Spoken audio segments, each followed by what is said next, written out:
We're here today to both mourn but celebrate a man who was a dear and close friend to many of us. A man who was the life of any Catholic. A man who was generous beyond any imagination. I had the opportunity to first meet Kanja in 1980. And in 1980, I was traveling to America for the very first time to begin my studies there. And we happened to travel with Sue Mathenge, Sue Derry now, I don't know whether she's here. There you are, yeah. She had been there before, so she was charged by my mother to ensure that I made it to school. So, at that time I was in New Jersey and we traveled together. She got me to school, made sure we were settled. She at that time was a nurse. So she told me, if anything and if there's any issues, I have a cousin of mine. His name is Kanja. He doesn't live too far from here. I'll tell him you're around and I'll ask him to check on you and to see how you're doing. And that was that. In America, they have all these short holidays, I don't know, Thanksgiving, I don't know, they're all there, different little holidays. Where unfortunately, foreign students have nowhere to go, you just remain in school because school is closed. Where are you going for 3-4 days? I used to work in a library in the school. So one day with another foreign student, I'm walking back from the library back to the dormitory. And out of the blue, I hear this loud voice shouting, "Hey, where?" Both me and my friend, we turn around, looking, not recognizing it. Yeah, you, the African. I was like, I don't know how you knew the other fellow was not African, since we also have a white African. And he came up and he says, "Are you so-and-so?" I said, "Yeah." He said, "I was told by my cousin to hold your hand." I'm like, "Oh, so you must be Kanja." "Yes, I'm Kanja." "What are you doing?" Like, "Nothing." "My car is just parked over here. Let's go. Just pick a few things and go to my place." I looked at this stranger fellow, so confident, just telling me to get into his. I proceeded to do just that. Got into his car and we traveled to his apartment. And that became my second home. To the extent that one day, as you heard, he used to work at UPS.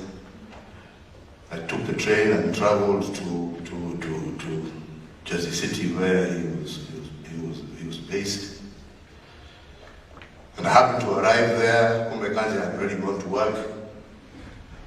So there was, in his apartment block, there was a place, the ground floor, where we used to go and have tea.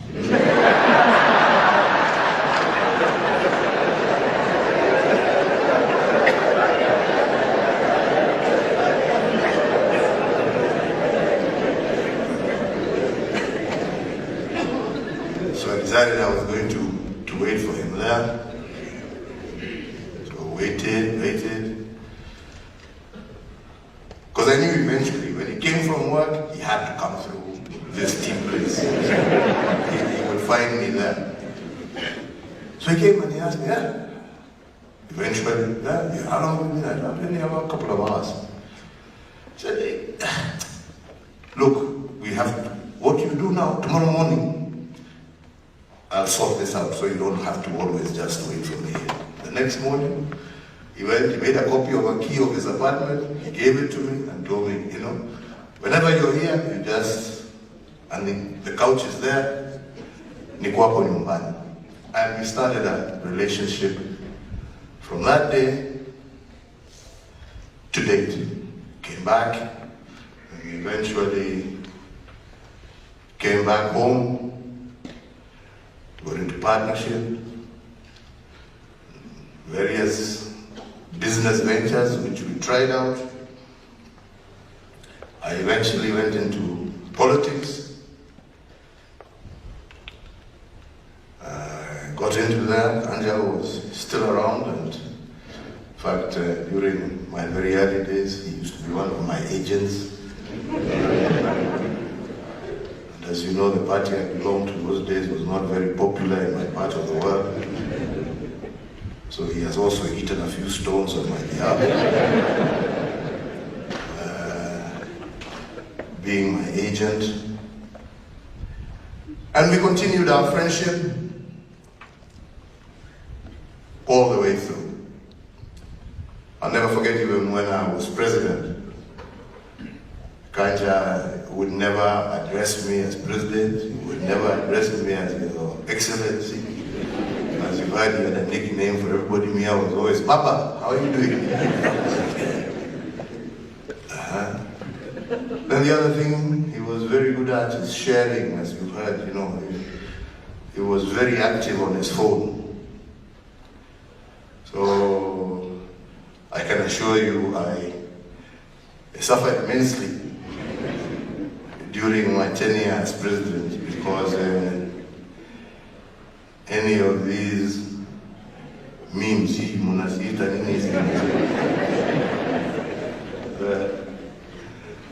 the one that showed me in the worst light, you can guarantee Kanja will forward me.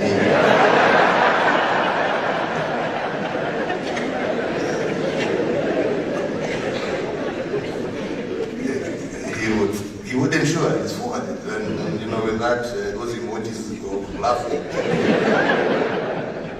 So I'd call him and tell him, you know, Kanja, you know, why are you doing this? Why don't you? No, actually it's funny, isn't it funny? But he continued, and as I said, even December 12th, we were all together. No one would ever have imagined that the lively Kanja that we saw on that day, within a very short period of time, would not be with us. Even during that whole time, and before, we would still now share emojis and memes, but now a different guy.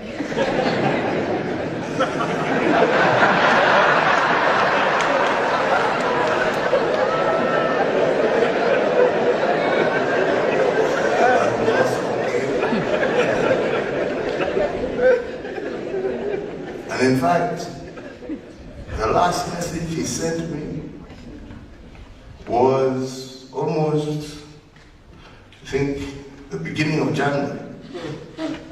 And the most amazing thing is he never mentioned anything about him being unwell, as we have heard here from Waruru. He was still sending his jokes. He was still keeping everybody's spirit high. And it was only when I bumped into Gary at another function where we lost my cousin, that he told me, you know, our friend is in hospital. I said, what?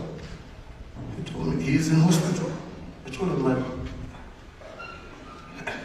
just less than 2 days ago, he didn't show any. So I went to see him. Weak, but he didn't want to talk about his illness. He wanted to talk to me about what a wonderful wonderful December he had with his family, and how he was encouraging them to meet regularly, and how that they would have to continue to be together and to get to know each other more. Told me about the unfortunate incident of Wairimu's husband. But he would not talk about his illness. When I asked him, so how are you feeling? I'm okay, I'm okay. I'm just waiting for the arrangements to be made to go to India, and they'll fix me up. And I'll be fine. He showed nothing. Despite the fact that you could see he was struggling, he showed no sign and did not even want it to become a discussion. And that was Kanja, a man, brave, loyal, and he did that because he didn't want it to affect anybody else. But I also agree with Waruru as we move forward. I think we should be honest about some of these things, and maybe if we're honest about them early enough, maybe something can be done. But Kanja lived his life to the fullest. There's no question about that. Kanja was one of those friends who was there good times or bad. And I think the lesson of his life is a lesson to each and every one of us. We shall miss him, this great, joyful, happy man who made sure that nobody was ever really left behind or left out.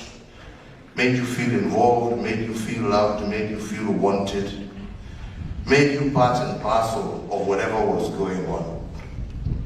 We shall miss you, Kanja. And to Nelly, your family, we are always there for you. Whatever you shall need, whenever you require, you're in our thoughts, you're in our prayers. And our friendship does not cease because Kanja is with us. Our friendship, as he taught us, continues irregardless. May God rest his soul in eternal peace and grant us all comfort in our hearts, and grant his family the strength to endure next years without him, and rather than mourn, to cherish and to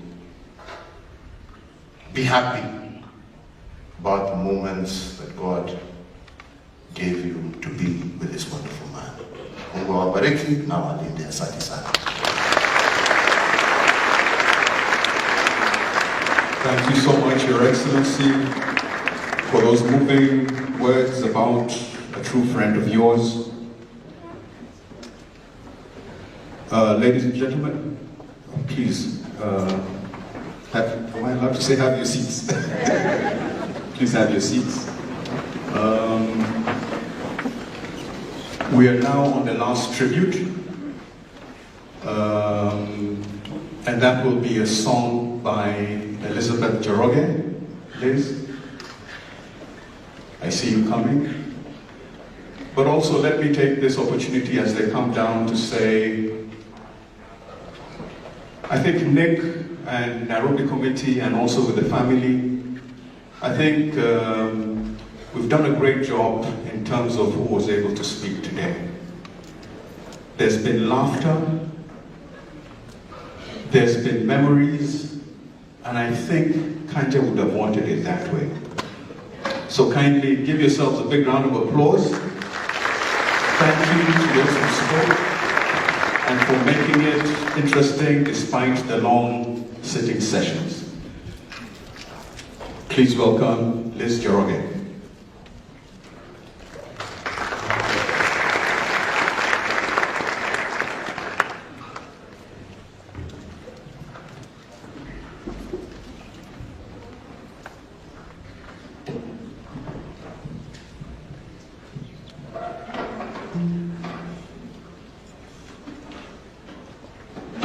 It's our absolute honor and pleasure